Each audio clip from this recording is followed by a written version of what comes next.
there are youth representatives in conferences. We can give our insights and our perspectives, but still we cannot take action and we cannot be actively involved. That is frustrating because we are the ones that we will inherit today's environmental decisions.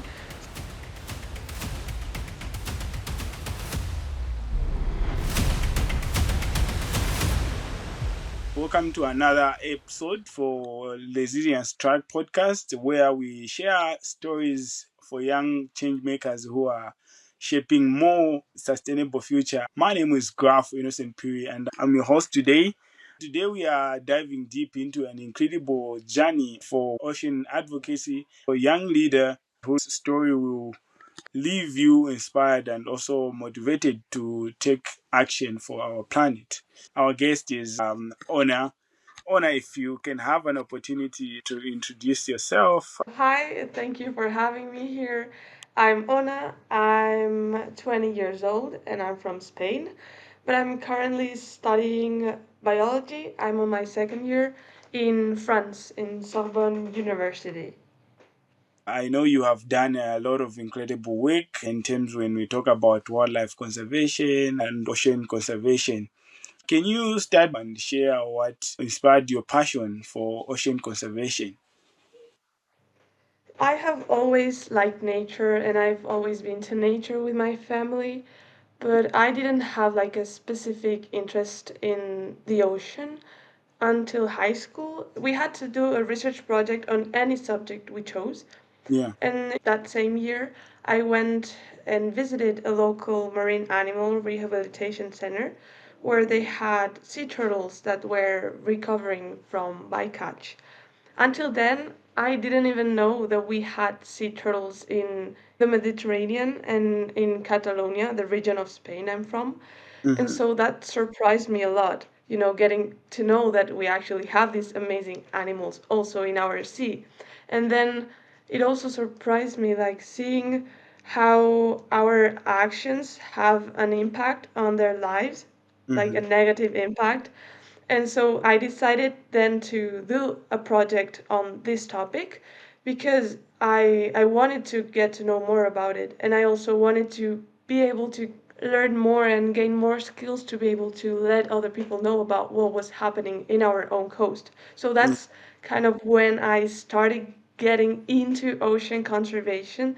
And then after that project, I I just wanted to keep learning more. And so instead of going straight to uni when I finished high school, I took a gap year because I wanted to travel to different countries to participate in different conservation projects to Yeah. gain a better overview of what's happening around the world, of Yeah. how people are approaching different problematics. So yeah, I did that gap year, and during that gap year I was able to see that this is what I want to do and this is what interests me. I want to help give voice to the voiceless and like Yeah. work towards a better world.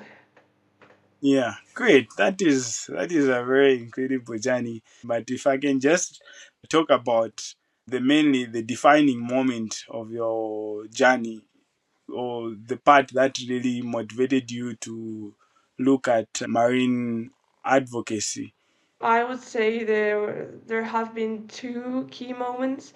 During my gap year, I went to Costa Rica and Hmm. I worked on a turtle conservation project there.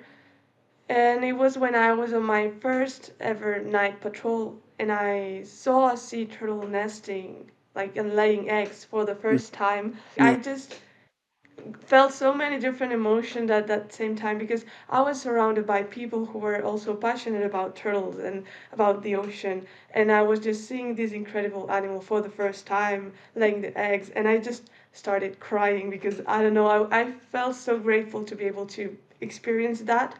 And so that's when I realized that, yeah, this is what I want to do. And then I did the externship, and everything allowed me to go to the United Nations Ocean Conference this Hmm. summer, this June. It was in Nice. And there I was able to see how a lot of projects that are taking place in different parts of the world, and I met amazing people who are working to protect the ocean. Being surrounded by so amazing people and seeing the efforts that everyone is doing made me be even more motivated to keep learning, to keep working, and to keep gaining new skills to be able to get other people know about what's going on and the efforts that are being made around the world. Yeah, yeah. At the end of the day, we tend to not know what we have in our environment, and that gives me a moment of reflection in terms of how I found myself being part of the conservation, and also just start talking about conservation. It was just all about discovering what we have in that particular area that I was staying. How did you stay grounded and motivated through it all? Sometimes it is hard because people from my surroundings sometimes don't understand why I'm doing what I'm doing and like why I'm so motivated about this. But Hmm. it all depends on the people that you're surrounded with. Because then whenever I go to these kind of conferences or like I surround myself with people who are like-minded and have the same interests, that's when I can see and like I know why I'm doing what I'm doing, you know, when I'm surrounded with people who have this energy and this motivation to keep working and learning, they make me even more motivated, you know. So I Yeah, would say that the key thing is to surround yourself with people who are interested by the same things that you are interested in and that support what you're doing, because yeah. then you can have more energy to keep working, keep learning, and keep doing things. You say that you had done the program with Extend. How did it impact your journey? I did the community conservation data visualization and mapping externship last fall, and this externship was focused on GIS and so how to use mapping technology for conservation purposes. And before applying, I had never heard of GIS. I didn't even know what it was. Hmm. But I just thought it was a great opportunity to learn new skills and get to know new people and connect with experts. And so I applied and I was lucky enough to get accepted. And then during the externship, like I got to see how useful maps can be for conservation purposes. And when we had to choose the project that we wanted to work on, I decided to work on the same topic that I had worked on in high school. And so I continued working on the impact of bycatch on sea turtles in Catalonia, the region of Spain I'm from. Hmm. And the externship allowed me to see this same topic, for example, but from another perspective. See other tools and other things that can help get to know better what's happening, because in my case I did a story map about this topic, and when I was doing it and I wanted to represent on a map, like for example where exactly these incidents take place along the coast, I didn't have enough data.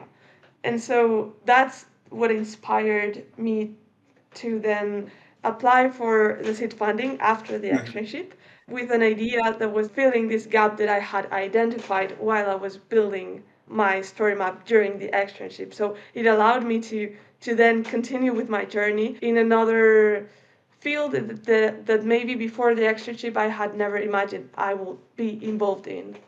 The externship, I think it has changed a lot of things in terms on how we look at conservation and how we can solve our challenges within our particular communities, and also just bringing us together, people who are from different part of the world and actually trying to solve almost the same problem that we are facing. One of the things that I liked the most was the community in the externship, because it was everyone was helping each other. And also one of the things that I take from the externship was like, after this I believe more in what I do, you know, because the team is so supportive, like everyone from extern, from TNC, from Yeah. NGS, they are like so supportive, and they make me feel more confident about what I do. And so that's also what has helped me then get involved in other things, because through the externship I was able to gain more confidence in my work and in what I do.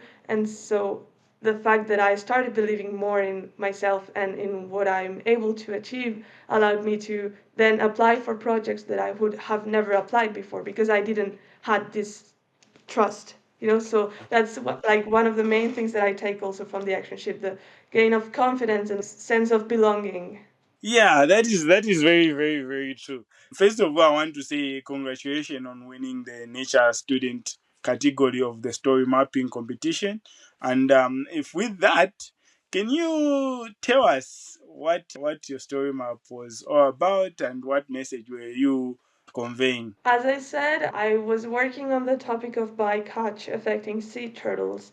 And so when I was thinking about like how I could build a story map in a way that people could feel the story and be interested in it, I thought about telling the story through the turtle's perspective. I structured the story map in a way that it's a turtle itself that is telling its own story. So it says like, I've lived in the Mediterranean for years, but now because of sea temperatures rising, I've had to change the place where I live, and I was looking for a safe place, and then I've come here to Catalonia, but then I'm trapped in a net. And then through this story, I start talking about bycatch, like what bycatch is, why it happens, how it affects sea turtles, and where it takes place. Telling the story through the animal's perspective is what makes my story map maybe stand out from others. And maybe that's one of the things that made my story map become like the winner of the competition, because then the public feels the story through the animal's perspective and is like more connected and can have more empathy to what's Yeah. happening to them. To be honest, that's being genius of you, like thinking like that and try to speak to the people using the animal perspective. That is like so genius, huh? So to mention, you were also accredited by the European Commission as a young ocean advocate. What did that recognition mean to you personally and personally and also professionally? After the externship, I applied to the seed funding, and I was lucky enough to get it. And my project consisted on basically like bridging the gap between fishers and scientists for sea turtle conservation by enhancing the use of an app that already existed. And so, because of this project, then I was accredited by the European Commission. I applied through the project and I got this title, or yeah, I don't know how to say it, recognition.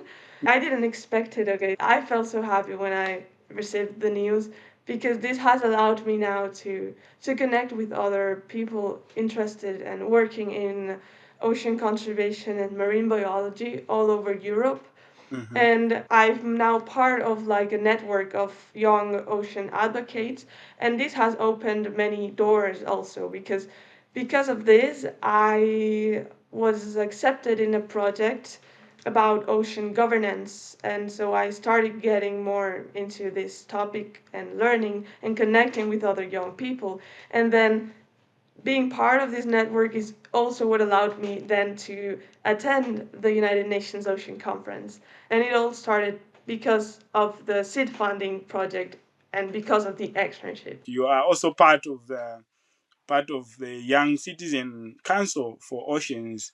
What role do young people play in shaping the future of ocean governance in Europe? The Young Citizens Council for the Ocean is a European project, and we are a group of 15 young Europeans.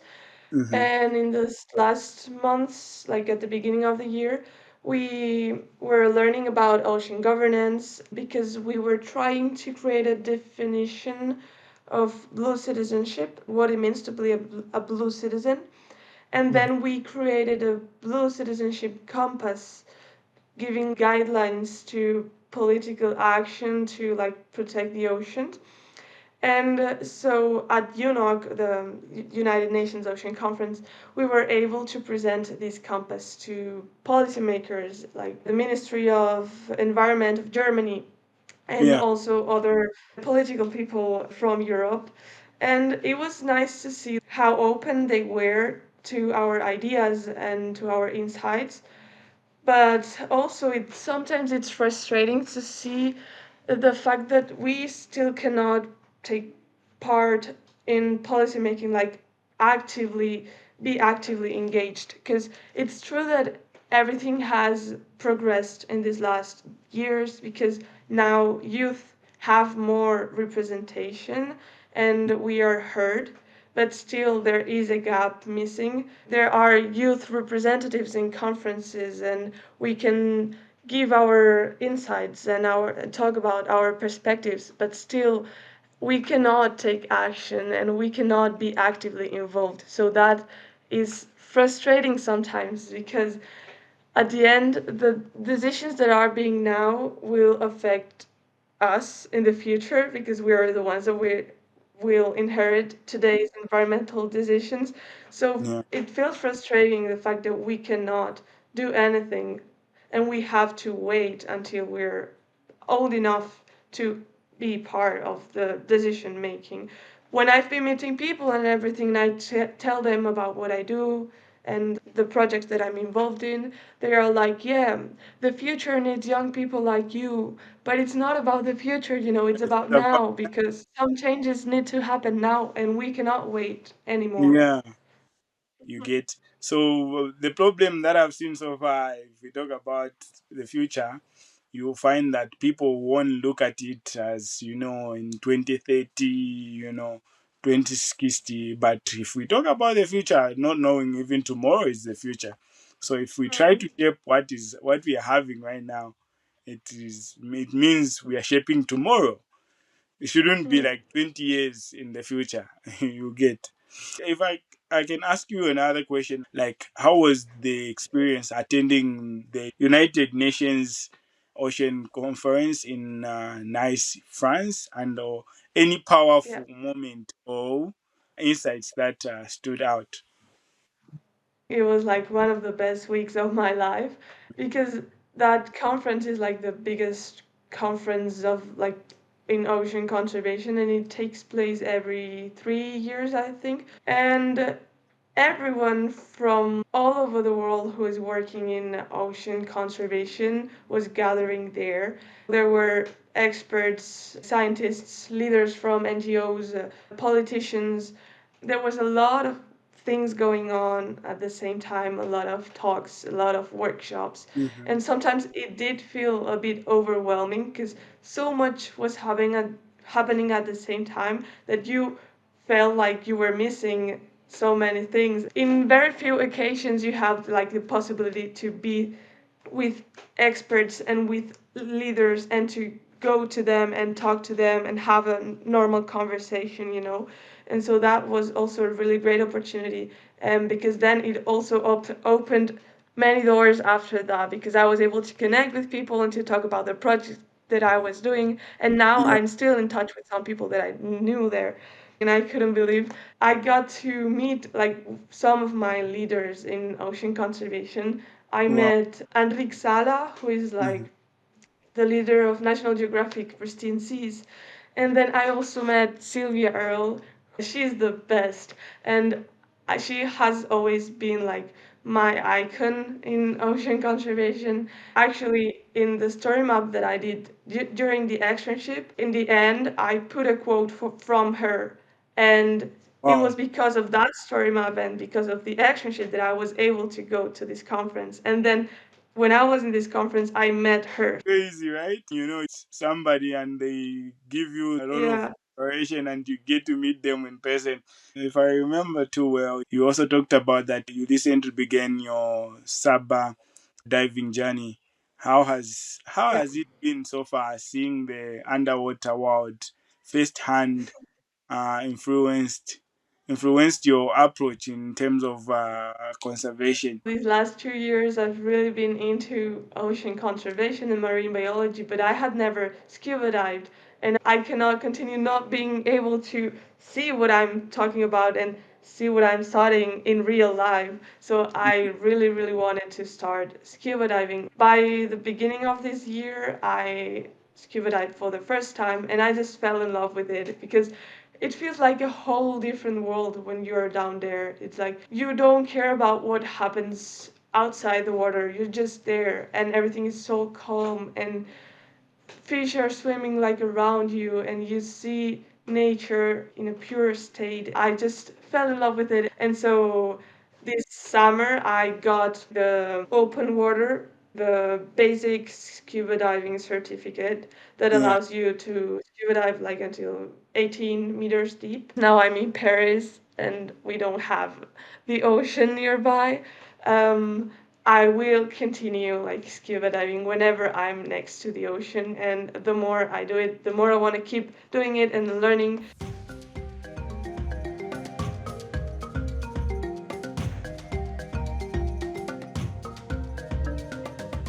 So right now we are just doing my favorite part of the podcast, the conservation hot takes.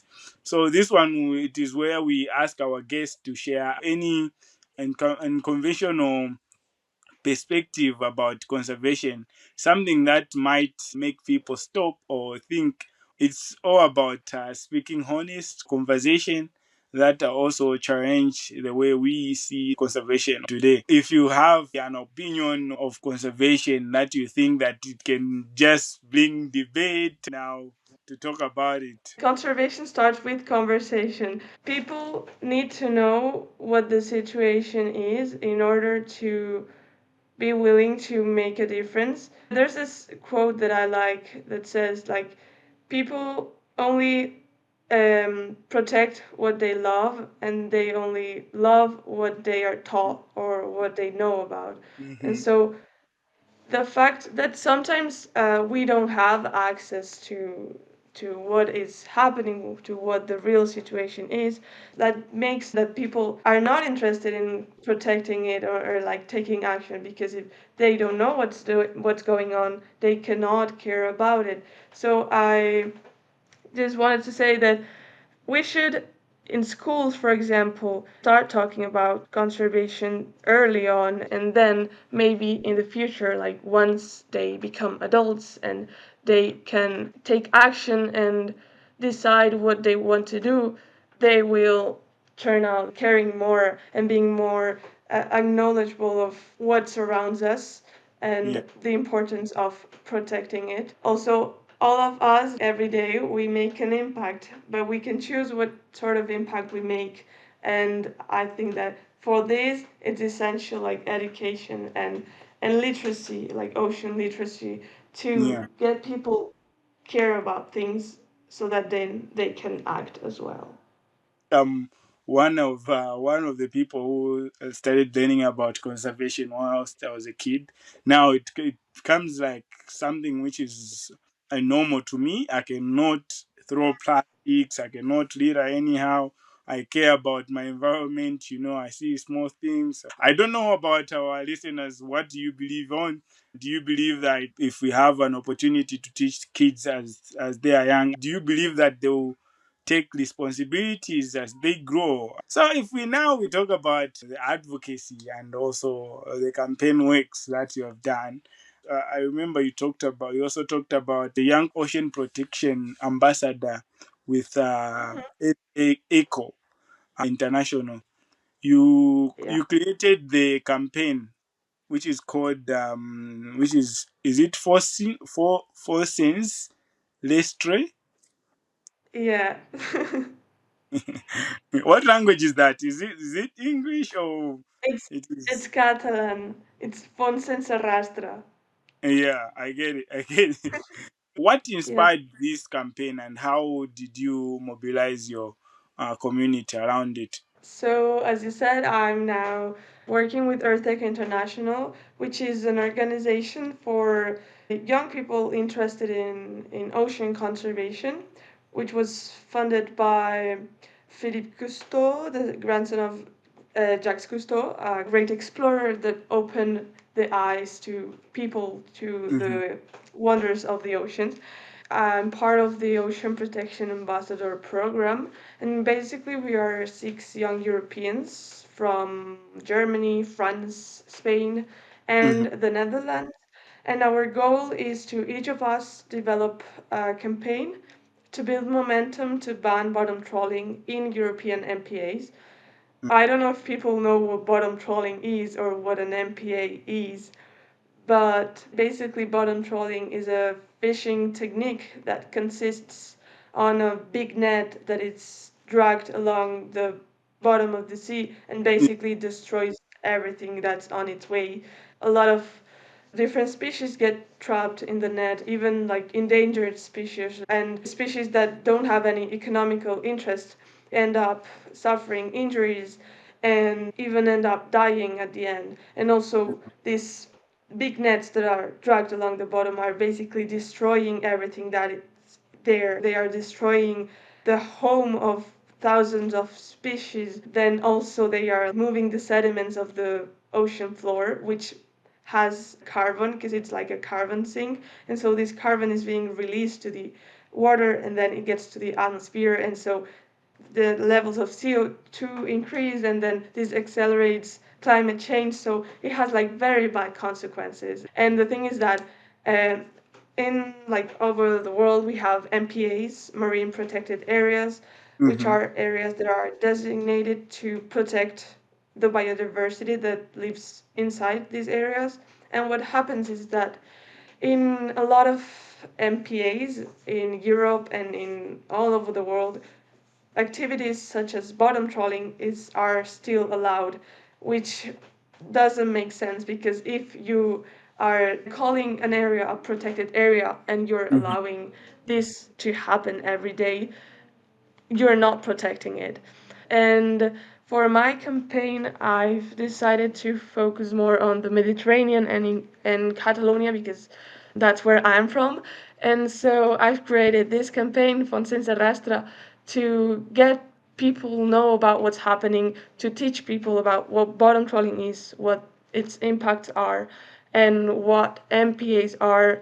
For this, I've done different things like I've talked about it on my city's radio. I have organized a beach cleanup. This week, I've been to my high school to give like different speeches and like do workshops with kids to get them know about this. Also, just over 2 weeks ago, I went to Brussels, and I had the chance to meet the Commissioner of Fisheries and Ocean of the European Commission. And Yeah. so I talked with him about this topic, and I was able to hand him a letter on behalf of the other ambassadors to urge the Commission to take action and to actually protect these protected areas by banning bottom trawling. It was a very political conference. It was full of policymakers, ministers, and representatives from different European countries. So I felt a bit like out of my place because I had never been surrounded by these kind of people, and I've never really been into policy, like political things. But it was very interesting because it was a great opportunity to be able to talk directly to these people and to high level policymakers at the European level, people who work at the Commission and at DG Mare, and people Mm-hmm. who are in charge of managing these marine protected areas that I talked about. I was talking in a very honest way with them, talking about bottom trawling and marine protected areas and asking them like, but why are you not doing anything? And they are politicians, so they were always making excuses. And so it was frustrating to see also how little people who have power care about things. They are there because they are supposed to make laws to protect nature and the ocean, Yeah. but they Yeah. don't care about it. So how can they be willing to protect it if they don't care about it? So that made me see that the political world needs people who care about things and who are actually willing to take action Yeah. because the people that I was talking with, like, they had no idea what they were talking about. It was like they didn't care about anything. Everything is about money, and about economical benefits and anything. But Yeah. they don't care about nature. They don't care about animals and about the different species that live in nature. It's just that's frustrating. And it was just interesting to see, like, all the panelists, like adults and politicians, when they were talking, they had everything like scripted, and they were talking in a very monotone way without motivation. It Yeah. sounded like boring. But whenever young people were talking and expressing their points of views and everything, they sounded so motivated and so like willing to say what they have to say.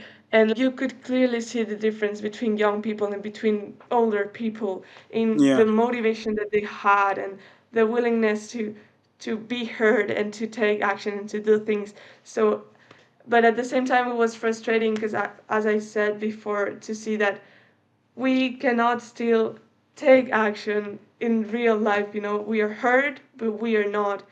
And yeah, but then it was funny because at the end, one of the youth representatives asked Mm. the speakers, "Okay, you've been talking about youth engagement and Yeah. youth like inclusion, but how are you gonna do this? How can we actively be engaged?" And it was Yeah. funny because none of the speakers were able to answer the question. They avoided the question. So, what were the challenges you faced while organizing cleanups, especially for the beach cleanups and workshops, and how did you overcome them? I would say first, the fact that I'm alone in this, there's no one helping me organize things and telling me exactly how I should do things, is Hmm. good from one side because then I have total freedom. But then at the same time, it's sometimes hard to reach out to people because they see that you're a young person trying to do something, and there's people who are positive about this and are willing to help, and they are surprised that I'm a young person and willing to do all these things, and they help me because they see that I'm willing to do something good, and they want me to, like, they want to help me. But then other people don't take young people seriously, and it's like, we're not going to allow you to do this because you don't have enough experience, blah blah blah. Yeah. But yeah, it's like this. In the end, you end up like finding the people who support you, and Yeah. you can organize all these things. And Mhm. then, but then what's also hard is like getting people's attention, or like getting people interested in participating in these activities. Yeah. Because in the end, it's always the same people, like people who are conscious about the state of the planet and the ocean, the ones who participate in these kind of activities like cleanups or workshops, because they already know what the situation is, so they want to act and make a difference. But if people don't know it, it's hard at the beginning to get them interested in what's happening. I was able to do this in my high school this week, and it was so rewarding because then at the end of my workshops and like speeches, many of the kids came to me and with questions like, and curiosity and dreams of maybe one day working in ocean conservation. So Yeah. being able to guide them even just a little reminded me why I do what I do and why it is important. Had also an opportunity to interact with the young fresh minds which are from my junior primary school, which was so incredible. They're always curious and always curious to learn what is happening. And if you give them the right information, at the end of the day, they end up like getting it and use it so wisely. Now, if we look at the resilience and also the friction, you are clearly a change maker with a full schedule. Like, I know every day you so busy currently like, right now. I think that is true. And how do you practice resilience and how do you avoid burnout in such a demanding field? One of the things that I try to do is to let people around me know about what I do, and like why I do it and the importance of getting to know what's happening around the world. Because, yeah, as I said, for me, one of the most important things are knowledge. And so that's what I try to do to get people know about the amazing world that we have, the amazing species that live with us in this world, that we are not the only ones living in this planet. It's not our planet, and we should respect the other life forms that live in this planet as well. And also, when I started getting to know more about the fishing industry and everything, it's like I don't want to contribute to this. I'm sorry, but for example, I stopped eating fish. I stopped eating meat because I Yeah, see the horrible things that animals have to go through. That's one of the things that have changed because I've been able to see the reality, what happens to them, and then yeah, I've been able to make a decision out of the knowledge that yeah. I've gained. You will soon be speaking at the SeaWorld 2025 conference in Barcelona. What will you talk about? What will your talk focus on? And what message do you hope to leave with the audience? This conference, the Sea Wilding Conference, is a conference about ocean conservation. It's taking place in Spain, in Barcelona. The organizer of the conference wanted to create this conference because in Spain we're sometimes lacking these dialogues about the ocean and about ocean conservation. It's like people are not connected to it. And also at a global level, Spain is always like left out.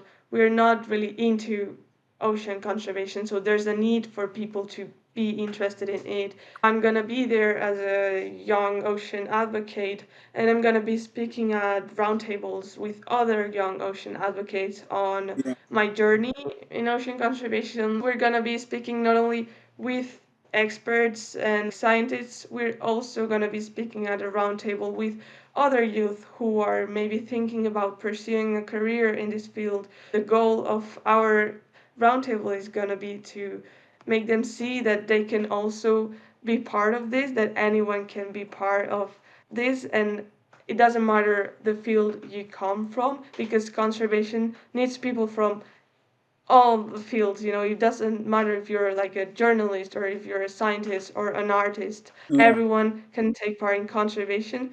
Again, congratulations and all the best for that conference. I know you enjoy it and you do great. In short, what's next for you and any upcoming projects or goals you are especially excited about? After this year, I don't know what I'm going to be doing exactly because in this next months I'll continue working on this project and campaign about bottom trawling in marine protected areas. But after that, I don't know where my journey is going to go, like what I'm going to end up doing. The Hmm. only thing that I know is that I'll continue taking advantage of all the opportunities that come, and I will continue learning and sharing what I learn with people from my surrounding and trying to make people interested about nature and about protecting it. It is always like that. We we tend not to know what will happen next because at the end of the day we don't know where we'll be tomorrow, but fingers crossed you will be expecting a lot of good things that will be happening. Finally, what advice would you give to other young people who wants to make a difference in environmental conservation? I would tell them to believe in themselves, and to believe that they can also be part of change and that what everyone does matters. And so it doesn't matter what you do and how you do it, but the things that matter the most is to be confident about you do and to know that you can also be part of it Yeah. and make a difference. So, Ona, if people wants to reach out to you, how can they find you, and what platforms can they reach out to you? So you can find me on LinkedIn, like Ona Santisteban, and then on Instagram I'm starting to post more about my journey in ocean conservation, so you can follow me there. It's Ona Sanuri, like OnaSanuri. Yeah. Great. Thank you very much. We have truly, truly enjoyed hearing about your journey and what you're hoping to achieve and what you have been doing.